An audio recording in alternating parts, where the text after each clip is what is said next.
তো দেখো এখন বাজে হচ্ছে সকাল 7টা। আমাকে যে দুই দিদা ঘুম থেকে তুলে ফেলছে, এই দুই দিদা এত গল্প করে কানের সামনে, কি আর বলবো। আর এখানে সবাই আটকা পড়ে আছে।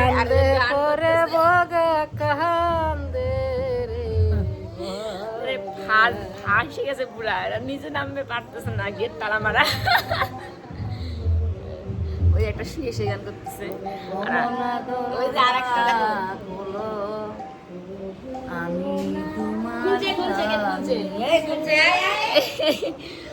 ও আমার গলা বসে গেছে, আমাকেও ঘুমাইতে দিল না জানো, কানের কাছে এত গল্প করে এরা। আর বাবা মা কোথায় ঘুমাইছে কে জানে, ফোন করতেছি ফোনও ধরে না।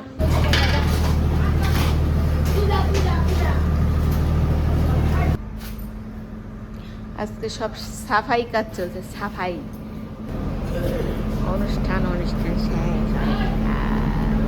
পোলাপান গুলোও কাজ করতেছে, আমরাও কাজ করতেছি, ওইদিকে বাথরুমে আমরা ওইদিকে, আর এদিকে সব দিদারা থালা বাসন দিচ্ছে। স্নান করে দাও ও দিদা,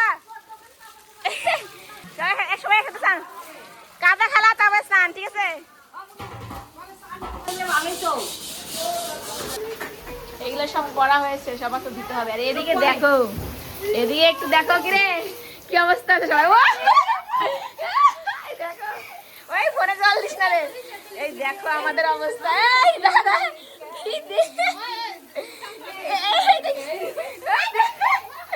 আরে আমরা এখানে কি করছি, এদিকে দেখো তোমরা, এদিকে দেখো আমরা কি করছি সবাই মিলে। ওটা ওটা জায়গায় আসি করবি তো, এদিকে যা জোয়ার আসুক তখন বুঝবি তুই মজা।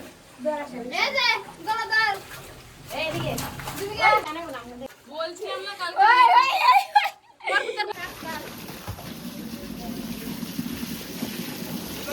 আমরা সেই রাখবো, ঠিক আছে?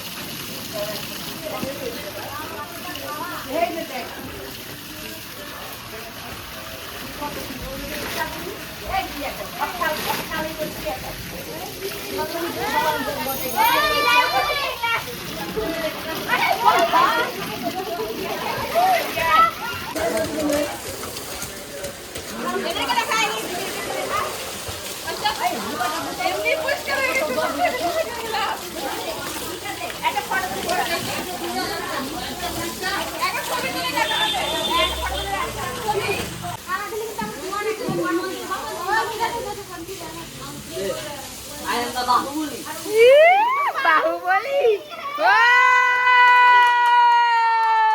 চলো চলো চলো চলো, ওরে বাবা গো ব্যস্ত, চল আর না পড়লে আরো ভালো। আমি দেখো আমাদের অবস্থা, আমাদের অবস্থা দেখো। ওই পিউকে ধর,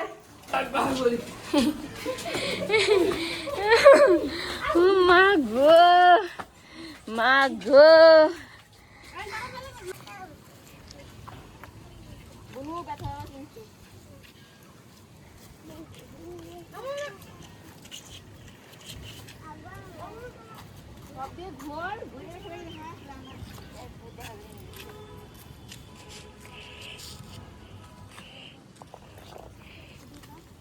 সবাই মিলে কাজ করে মজা গেল, তাহলে ঠিক না?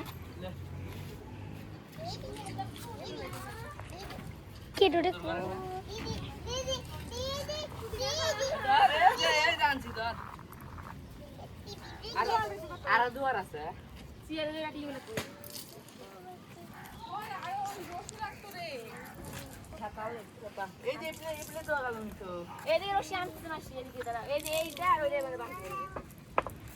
গুনু ব্যথা বাবা তুমি এবার ধরে না আর কই নিবি।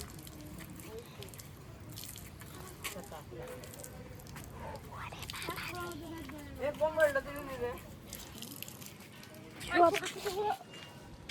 এইটা তো কোনগুলো লাইনে দিয়ে না। ওই লাগা জায়গা নাই তো, এই জায়গায় ওই ওই ওনে দে ওই লাগা রাখলা জায়গা কই, এই যে টাকা দাও কৃষ্ণা যাবে, কৃষ্ণা নিচে যাবে, পাতলা দিন ওই যে এগুলো পাতলা দিন, ওই পঞ্চটা সরা যায় থেকে এই জায়গায় দে, পঞ্চটা ওই জায়গায় দে, এটা ওইখানে দিস না, ছিড়ে যাবে ওই পঞ্চটা নিয়ে যা, ছিড়বে না, ছিড়বে রে, ছিড়বে না, এটা ছিড়লে কিছু দিন না।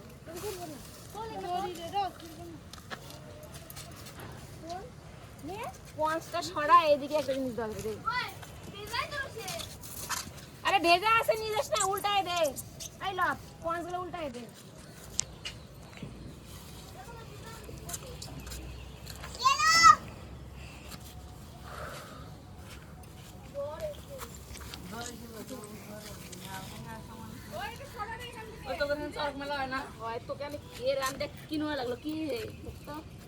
আমি ঘরটাকে গুছাচ্ছি, সেই তখন থেকে সব গুছাচ্ছি।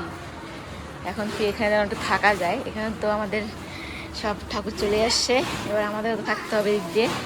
সব গুছাচ্ছি এখানটায়। আর আমাকে হেল্প করছে দেখো কতজন, আমার এই ছোট্ট ভাইটা করতেছে, আর অনেকে করতেছে। আমার গলাটা দেখতে পাচ্ছ, আমার গলা কিরম হয়েছে রাজু? গলাটা কিরম হয়েছে? ব্যাং ঢুকছে না গলার মধ্যে? সাপ ঢুকছে রে। হ্যাঁ, কি ঢুকছে? সেই বিকাল দিয়ে শুরু করছিলাম ঘর গোছানো, এখন ঘর গোছানো কমপ্লিট। এই দেখো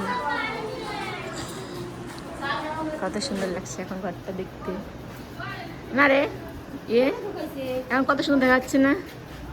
হ্যাঁ হ্যাঁ। ঘরটা গুছিয়েই কিন্তু সবাইকে নিয়ে চলে এসেছিলাম আমাদের বাড়িতে, কারণ আমার এই মামিটা, এই দাটা এখনও আমাদের এই বাড়িতে আসেনি। তো এর জন্য নিয়ে এসেছি। ওখানে সারা দিন আজকে আমরা সবাই মিলে অনেক কাজকর্ম করেছি, সব কিছু ভিডিও করা সম্ভব হয়নি। তারপরে কিন্তু আবার বিছানা ঠিক করতে শুরু করে দিই। আর এখন এই যেখানে আসি কিন্তু বেচারা এই যে সোনুর এই মানিটা এখানে এসেছে, সোনুর নিজে খেলছে, কিন্তু সোনুকে পাচ্ছে না, কারণ সোনু তো আমার টিউশনিতে ছিল, যেহেতু পরের দিন একটা এক্সাম ছিল। আর তারপরে কিন্তু আমরা এখান থেকে বেরিয়ে পড়ি, এই কাকের দোকানে এসেছি কয়েকটা জিনিস নেওয়ার জন্য।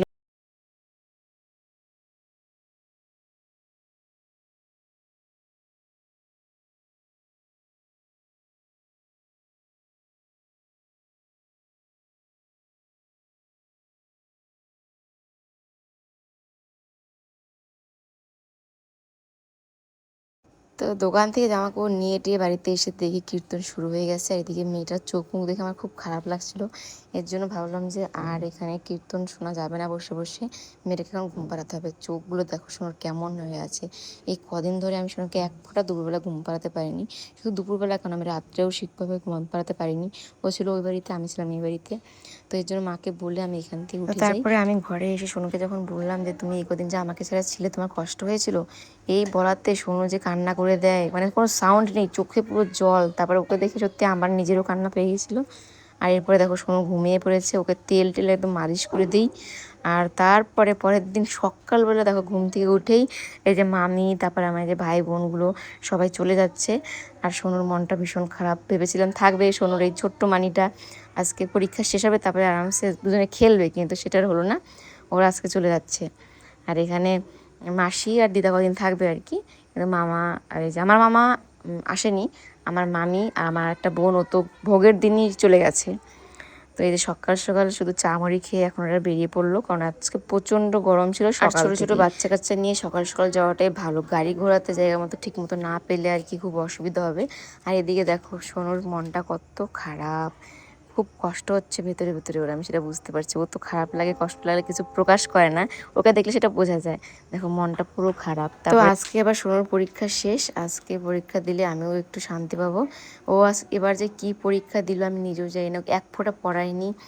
আর মানে কি বলবো, একটুকু আমি এই কদিন খেয়াল রাখতে পারিনি আমার মেয়েটাকে, মুখ চোখে একদম শুকিয়ে গেছে। তারপরে ওর বাবা আসে, ওকে নিয়ে যায়, বাড়িতে নিয়ে গিয়ে রেডি করিয়ে ওকে স্কুল নিয়ে যাবে।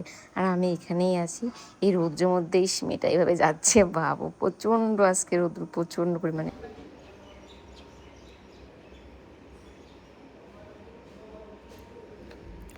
এখন বাজে হচ্ছে মা সকাল 11টা বাজে, স্নান করবো, তার আগে ভিডিওগুলো এডিট করলাম। আর বাড়ি আজকে একদম ফাঁকা, সবাই চলে গেছে, মামিরা, এবার বোনকে দিতে গেল বাবা, যে সোনুর আজকে শেষ পরীক্ষা, পরীক্ষা দিতে গেছে। আর আমি একটু পরে স্নান করবো, প্রচণ্ড রোদ্র। নবদ্বীপ থেকে যে দলটা এসেছিলো তারা এই যে এখন চলে যাচ্ছে, 3টার দিয়ে ট্রেন আছে, এখন সবাই এক এক করে বেরিয়ে পড়ছে, সবাই অনেকে আগে গেছে। এই শনিবার থেকে আমাদের ঠিক মতো ঘুম হচ্ছিল না, আজকে সব ঘুম একদম কমপ্লিট করলাম, দারুণ ঘুমিয়েছি।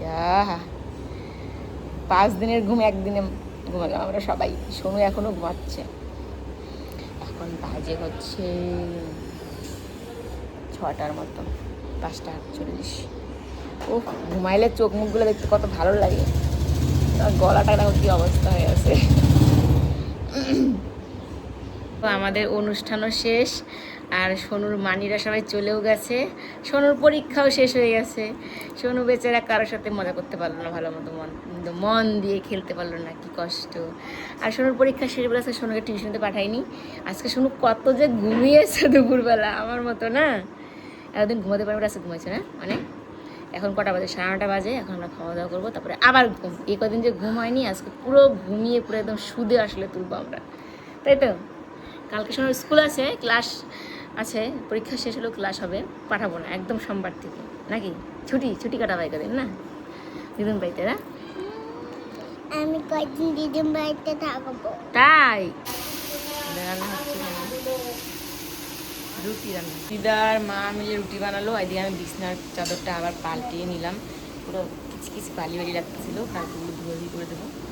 খাওয়া দাওয়া করে ঘুমিয়ে পড়বো তাড়াতাড়ি করে। আজকে প্রচণ্ড গরম ছিল, মানে প্রচণ্ড, প্যান্ডেল খোলা হয়ে গেছে, আর রৌদ্রগুলো একদম শরীরে লাগতেছে বারবার, এত গরম। অনুষ্ঠান শেষ, প্যান্ডেল খোলাও শেষ, আর যা গরম ছিল বাপরে বাপ, বলার বাইরে। আমি আবার কুর্তিটা খুলে নাইটা পরে নিলাম, আজকে তাড়াতাড়ি ঘুমিয়ে নেবো, এই কদিনে পুরো ঘুম মেকআপ করতে হবে। এদিকে দেখো আমার গলার কি অবস্থা, আসলে রাত জায়গাটা বেশি হয়ে গেছে, আর এত ভোরবেলা করে স্নান করা হয়েছে না, যেন ঠান্ডা লেগে গেছে। আর এই কদিন যে আমি ব্লগ করেছি, কি আগামাথা কিচ্ছু নেই, শুধু শুরু করেছি আর শেষ করেছি, কোনো কথা বলার চান্স পাইনি। বাড়িতে অনুষ্ঠান যেরকম হয়। তো চলো, তোমাদের কেমন লাগলো অবশ্যই সেটা কমেন্টে জানাবে, ভালো লাগলে তো অবশ্যই লাইক করে দেবে। আমার আজকের ব্লগটা পর্যন্ত দেখা হচ্ছে নতুন ব্লগে, সে ভালো থেকে সুস্থ থাকবো। Tata, bye, good night.